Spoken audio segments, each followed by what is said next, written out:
ॐ जननीं शारदां देवीं रामकृष्णं जगद्गुरुं पादपद्मे तयोः श्रित्वा प्रणमामि मुहुर्मुहुः।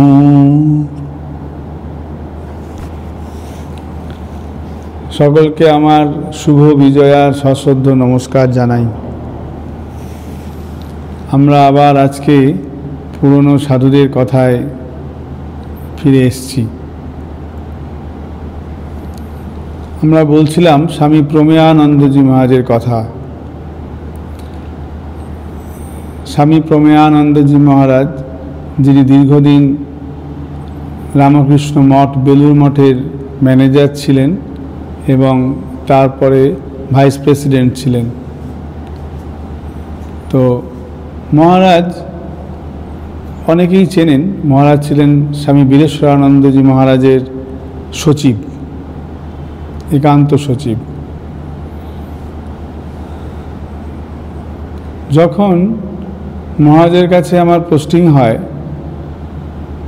তো একদিন মহারাজ অফিসে বসে আছেন, তখন সকালবেলা হলেই ব্রহ্মচারীকে ডেকে বলে দিলেন যে এই কাজ আছে ইত্যাদি। তার আগে সব ব্রহ্মচারীকে শিখিয়ে নিয়েছেন, অর্থাৎ আমাদের মঠেরই কোনো সাধুকে বলে দিয়েছিলেন যে এই অমুককে একটুখানি শিখিয়ে দিও, কিভাবে ইমেল খুলতে হয়, কিভাবে ইমেল পাঠাতে হয়, কিভাবে টাইপ করতে হয়, এই সবগুলো শিখিয়ে পড়িয়ে নিয়েছেন। তো যাই হোক, এবার মহারাজ সকালবেলা হলেই, ওনার খুব রুটিন লাইফ, তো খুব রুটিন লাইফ, প্রচুর কাজ করতে পারতেন এই জন্য, কেননা তার রুটিন লাইফ ছিল। একদম প্রত্যেকটি কাজ নিখুঁতভাবে সময়ে, যখন যেটি যে সময়ে ঠিক সেটি সেই সময়ে করতেন, এক মিনিটও এদিক ওদিক হওয়ার উপায় নেই, এইরকম ভাব ছিলেন। তা মহারাজ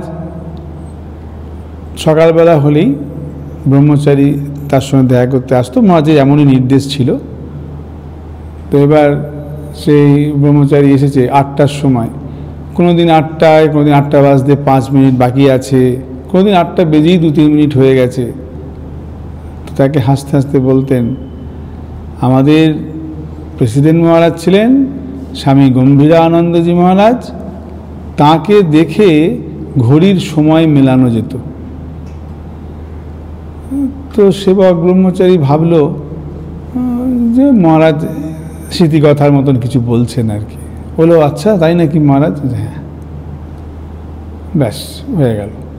তারপরে আবার 2 দিন পর ব্রহ্মচারী যখন আসে সেবক, সেই সেবক ব্রহ্মচারী একই এরকম ভাবি, কোনো ওই 8টায় কোনোদিন আগে একটু আগে আসছে, কোনোদিন একটু পরে আসছে, এরকম ভাব। তো আবার একদিন হাসতে হাসতে বললেন, আমাদের যিনি প্রেসিডেন্ট ছিলেন স্বামী গম্ভীরানন্দজি মহারাজ, তার জীবন এমন ছিল, এত ঘড়িতে ঘড়ি ধরা, যে তাকে দেখে কেউ ঘড়ির সময় মিলিয়ে নিতে পারত। মানে ঘড়ি যদি এদিক ওদিক হয়, ফার্স্ট সেকেন্ড ফার্স্ট বা স্লো হয়ে যায়, তাহলে তাকে দেখে ওটা ঠিক করে নেওয়া যেত যে এই এখন এটাই বাজছে, এইরকম ভাব। আমরা যেমন রেডিওর সঙ্গে ঘড়ি মেলাই বা ইন্টারনেটের সঙ্গে মেলাই বর্তমানে, আগেকার দিনে সূর্যের সঙ্গে মেলানো হতো। তো মহারাজের এমন ভাব ছিল, তার ডেলি রুটিন এত সময় ধরা যে তাকে দেখে তার কাজ অনুযায়ী ঘড়িকে মিলিয়ে নেওয়া যেত। হ্যাঁ, তো যাই হোক, মহারাজ আবার বলেছেন। তখন সেবকের মনে হলো, আচ্ছা মহারাজ আগের দিনও এই কথা বলেছিলেন, আবার আজকেও ওই কথা বললেন কেন? তখন সে ভাবলো যে ও, আমার তো প্রত্যেক দিন এক সময় আসতে পারছি না, 5 মিনিটের আগে পরে হয়ে যাচ্ছে মাঝে মাঝে। কোনোদিন 8টা বাজতে 5 মিনিট আছে বা একটু বাকি আছে তখন আসছি, কোনোদিন আবার বেজে গেছে তারপরে আসছি। তো সেই জন্য তখন সে ভাবলো যে ও ঠিক, তখন আস্তে আস্তে সে নিজেকে কারেকশন করে নেওয়ার চেষ্টা করতে লাগলো। এই যে মহারাজের প্রত্যেকটি জিনিস হাসতে হাসতে বলা, কখনো তিনি যে জোর করে এই এরকম করবে, এটা কেন করনি, আমরা কোনো দিন এমনটি দেখলাম না। তো ব্রহ্মচারী এবার সকালবেলা আসে, মহারাজ কাজ বুঝিয়ে দেন যে আজকে এই কাজগুলো করতে হবে, মানে এই মেলগুলোকে পাঠাতে হবে, এই চিঠিগুলোর ড্রাফট করতে হবে, এগুলো পাঠাতে হবে ইত্যাদি সব সকালবেলাতেই বুঝিয়ে দেন। অফিস খোলার আগেই তিনি সব বুঝিয়ে দিলেন। তো সেই বুঝে নিয়ে ব্রহ্মচারী এবার কাজগুলি করতে শুরু করে দিত। এবার একদিন এরকমভাবে মেল পাঠানো, অনেকগুলো মেল ছিল, ইমেল ছিল আর কি। তো নতুন, তো সেও তো নতুন শিখেছে। তা এবার একদিন কি হয়েছে, মেল পাঠানোর পর সেই ব্রহ্মচারী দেখছে যে সর্বনাশ, একজনের মেল অন্যজনকে পাঠিয়ে দেওয়া হয়ে গেছে, তার মেলটা আবার অন্যজনকে চলে গেছে, মানে এইরকম ভাব দুজনকে পুরো উল্টো হয়ে গেছে, একজনের মেল অন্যজনের কাছে চলে গেছে। কি হবে, সেও তো নতুন, তার শরীরে ঘাম বেরোচ্ছে, বুক ধস ধস করছে। এই মহারাজ এক্ষুনি এসে বসবেন, কি বলবেন এক্ষুনি, আমাকে যদি ছাড়িয়েই দেয়, এখন বলে না তোমাকে আর কাজ করতে হবে না, যাও, এরকম ভাবছি। অনেক করে একে ওকে জিজ্ঞাসা করতে লাগলো, আচ্ছা এটা কি আন্ডু করা যায় না, যা আগে করেছিলাম যেটা ভুল হয়ে গেছে আন্ডু, যেমন অনেক সময় কি হয় টাইপ করতে করতে একটা ভুল টাইপ হয়ে গেল, ওটা আন্ডু করে দিলাম, ওটা চলে গেল, আগেরটা এসে গেল, আবার হয়তো মুছে ফেলেছি, আবার আন্ডু করলে আগেরটা এসে যায়। তো সেরকমভাবে করা যায় না কিছু, বলো না, মেলে কোনো আন্ডু হয় না। সর্বনাশ, তাহলে কী হবে? তারপরে মহারাজ এসে, মহারাজ তার রুটিন মতন, হ্যাঁ, ওই মঠে একটু সমস্ত ডিপার্টমেন্টগুলো দেখতে যেতেন, সেই সব ডিপার্টমেন্টগুলো দেখে টেকে এসে তারপর উনি এবার অফিসে বসেছেন। এইবার ব্রহ্মচারী তো আস্তে আস্তে, না বললেও তো হচ্ছে না, এটা ভুল করে ফেলা হয়েছে, তো ভুল হয়ে গেছে, সে গিয়ে আস্তে আস্তে গিয়ে মহারাজের টেবিলের পাশে গিয়ে দাঁড়িয়েছে। দাঁড়িয়ে, মহারাজ এখন একটা ভুল হয়ে গেছে, এদিকে তার ঘাম হচ্ছে, ভয়ে তার এবার মুখটা ছোট হয়ে গেছে, মানে একটা ভুল হয়ে গেছে। তখন মহারাজ নিজে ওইসব এটা দেখতেছে, কী হলো? তখন বলছে, মহারাজ এরকম ভাব ইমেলটা, এই এনার ইমেল ওই ওনাকে পাঠানো হয়ে গেছে।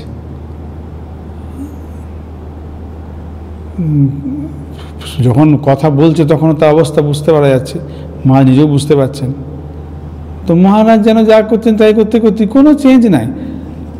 তো ভুল তো মানুষেরই হয়, ভুল কি দেওয়ালের হয়? তো ভুল তো মানুষই করবে, আবার মানুষ তো ঠিক করবে, তো এই নিয়ে তো চিন্তা করার কি আছে? আচ্ছা ঠিক আছে, তুমি কোনটা ভুল হয়েছে, কোনটা কার ঘরে চলে গেছে, তুমি এটা নিয়ে এসো, দেখি আমাকে দাও। তখন সেই ব্রহ্মচারী নিয়ে এসে মহারাজের সামনে হাজির করলো যে, মহারাজ এই যে এই ইমেলটা এরকম এইখানে পাঠানো হয়ে গেছে, তুমি এক কাজ করো, এটা এই লিখে দাও, লিখে এটা আবার নতুন করে ওটা পাঠিয়ে দাও। তবে এবার থেকে যখন পাঠাবে একবার সব ক্লিক করার আগে দেখে নেবে যে সব অ্যাড্রেসটা ঠিক আছে কি না, বডিটা যাকে পাঠানো তার ঠিক আছে কি না, একবার দেখে নিয়ে তারপরে সেন্ড করবে। তখন ব্রহ্মচারী তো অবাক, বলে এইরকমও হয়? এত বড় একটা ভুল করে ফেললাম, মঠের অফিসিয়াল ব্যাপার, একজন বাইরের লোককে চিঠি লেখা হচ্ছে, এর জায়গায় অন্য জায়গায় পাঠিয়ে দিয়ে ফেলেছি, কি সাংঘাতিক ভুল করে ফেলেছি, আর তিনি এটা এরকম এত স্বাভাবিকভাবে নিয়ে নিলেন। এই যে মহারাজের ব্যবহার এত, এই আমরা শুনেছি ঠাকুর সব সময় পজিটিভ দেখতেন, মা কারো দোষ দেখতে পারতেন না, স্বামীজি সব সময় পজিটিভ, এ তো শুনেছি। কিন্তু যখন চোখের সামনে সেই ব্রহ্মচারী দেখলো, সেই তার কাছে মহারাজ যেন একেবারে তার হৃদয়ে ঢুকে গেল, মহারাজের সঙ্গে তার রিলেশনটা যেন একেবারে এমন বাঁধা হয়ে গেল। সে দেখলো যে বাহ, এই না হলে সাধু, এইরকম হতে হয়। তো এইটি প্রথম বা এটি শেষ নয়, বহু ঘটনা এরকমভাবে ঘটেছে। অনেক সময় ভুল হয়ে যাওয়ার পর তাকে যখন তিনি জানতেন, কোনো রকম বিকার বিকৃতি নেই, কিচ্ছু না, তিনি খুব সিম্পলভাবে, খুব সাধারণভাবে বলতেন, দেখো এরকম করলে এইভাবে করে নেবে, তাহলে পরে আর এটা ভুল হবে না। তবে এই ভুলটা হয়েছিল বলেই তো তুমি বুঝতে পারলে যে এরকম করলে ভুল হতে পারে। এটার জন্য কারেকশন হয়ে গেল। এই যে এই পজিটিভ দিকটা এমনভাবে তিনি দেখতেন। তো অনেক সময় আমরা কোনোদিন তাকে রাগ দিয়ে দেখিনি, যে রেগে গিয়ে এখন উল্টো পাল্টা বলছেন বা খুব একবারে, সব সময় একটা হাসি খুশি হাসতে হাসতে বলছেন। যদি কাউকে কোনো রকমভাবে কিছু বলতেও হয় ওই হাসতে হাসতেই বলবে, আর বেশি কথা বলছেন না। অনেক যে বকবক করে যাচ্ছে, অনেকক্ষণ ধরে বকবক করে যাচ্ছে, আর অন্যজন যে শুনবে সে ভাবছে ওহ বাপ রে বাপ, একটা ছোট্ট ব্যাপার নিয়ে এতক্ষণ ধরে বকে, এই মাথা খারাপ করে দেবে। না, মহারাজের মধ্যে এইসব ছিল না। ছোট্ট করে অল্প একটা দুটো কথা বলবেন, তাতেই একবারে হৃদয় স্পর্শী, হৃদয়ের মধ্যে গেঁথে যেত, এইরকম ভাব ছিল। তো একদিন মহারাজ, তখন মহারাজ ভাইস প্রেসিডেন্ট, তো মহারাজ বসে আছেন, দুজন ভক্ত এসেছেন। তো মহারাজ তাকে খুব ভালোবেসে তার কথা বলছেন, তার সঙ্গে গল্প করে যাচ্ছেন, অনেকক্ষণ ধরে গল্প করে যাচ্ছেন। এবার অনেক অন্যান্য ভক্তরা সব প্রণাম করতে এসেছে, তিনি তখন ভাইস প্রেসিডেন্ট। তো অনেক বড় বেশ লাইন হয়ে গেছে, লাইন আছে, সেবক দাঁড়িয়ে আছে পাশে। তো শুধু একবার বললো যে মহারাজ বাইরে প্রণামের জন্য অনেক অপেক্ষা করছেন, জাস্ট সে চায় যে তাড়াতাড়ি গল্পটা শেষ করুক, এত লোক দাঁড়িয়ে আছে। তো মহারাজ হ্যাঁ ঠিক আছে ঠিক আছে। মহারাজ কিন্তু সে কথাই বলে যাচ্ছেন, ওই ওনারা কথা বলছেন, তার সঙ্গে সঙ্গে মহারাজ উত্তর দিচ্ছেন, চুপচাপ সে হাসি মুখে চুপ এরকম ভাব। এরপর অনেকক্ষণ হয়ে গেছে, তারপর তারাও যখন দেখছেন যে এরকম লাইনে বাইরের সাথে সব একটু অধৈর্য হয়ে পড়ছে, তো তারপরে সে বলে মহারাজ তাহলে আজকে আমরা আসি বলে, যারা গল্প করছিল এতক্ষণ মহারাজকে প্রণাম করে তারা চলে গেলেন। তখন এবার ছেড়ে দেওয়া লাইনে একজন ওখানে দাঁড়িয়ে, তার খুব কষ্ট হয়েছে, অনেকক্ষণ ধরে দাঁড়িয়ে আছেন। তো সেও খুব, মহারাজ তাকে খুব ভালোবাসতেন, মহারাজ প্রত্যেককেই খুব ভালোবাসতেন, আর সবাই জানতো যে মহারাজ আমাকে ভালোবাসেন। তা তিনি এখন এসে বলে ফেললেন যে মহারাজ এটা পানিশমেন্ট। মানে কেন পানিশমেন্ট? না, এই সেবক আমাদের আটকে রেখে দিয়েছে, আপনার কাছে আসতে দিচ্ছে না, সেই জন্য সেবকের নামে দোষ দেওয়ার অ্যাকচুয়ালি ইচ্ছা ছিল তার, সেই জন্য এরকম ভাব বলেছে। এই যে মহারাজ কিন্তু দেখুন কীরকম বলছেন, মহারাজ হাসতে হাসতে বললেন পানিশমেন্ট মনে করলে না আসলেই তো হয়, ব্যাস, আর কোনো কথা নেই।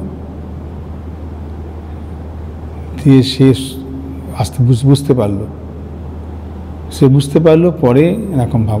দিয়ে যখন প্রণাম হয়ে গেল, তখন আমাকে মহারাজ সেবককে বলছেন যে দেখো, এই যে ভদ্রলোকের সঙ্গে এতক্ষণ কথা বলছিলাম, তোমরা তো জানো না, ইনি এই যে আমরা এখন হেঁটে বেড়াই মঠের মধ্যে পাকা রাস্তা দিয়ে, এত সুন্দর রাস্তা, ওই রাস্তাটি তৈরি করে দিয়েছিলেন ইনি। তা উনি একটু এসেছেন, পরিচিত লোকের মধ্যে সবাই তো অত পরিচিত হন না, তখন তার সঙ্গে একটু কথা বলতে হয়, তো তা নাহলে তো অভদ্রতা লাগে, আমাদের তো কথা বলতে হবে না একটু, তার জন্য তার সঙ্গে গল্প করছিলাম। তো আমি এখন একদিন বলে ফেললাম যে মহারাজ তো ঠাকুরের ঘরে মন্দিরে গিয়ে তো বসতে পারে, তুমি দেখো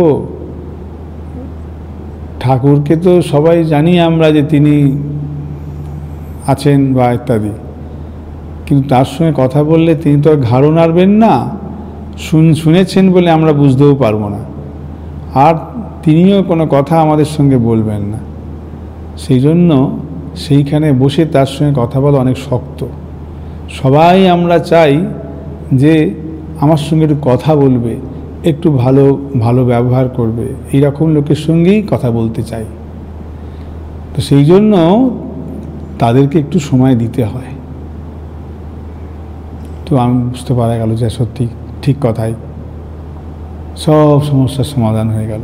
এইরকম ভাব অনেক রকম। আমাদের চুপচাপ মহারাজ বসে আছেন, একটা অনুষ্ঠান চলছে, মহারাজ নিচে এরকম চেয়ারে বসে, সাধারণ চেয়ারে বসে আছেন, এক ভাই বসে আছেন।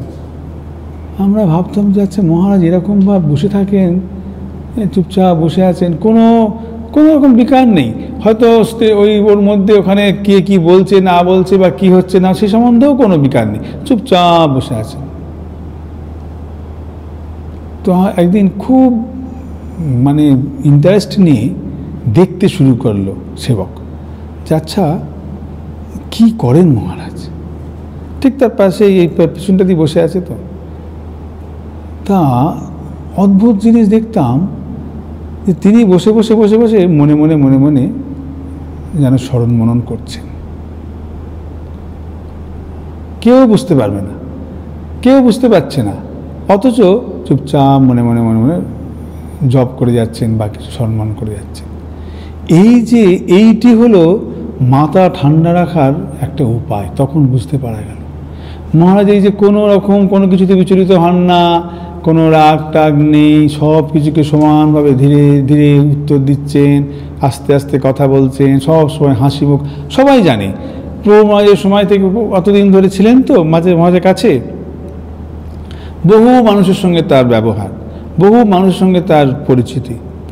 তো সবাই জানে যে হ্যাঁ রামগোপাল মহারাজ, আরে বাবা ওনার তুলনা হয় না।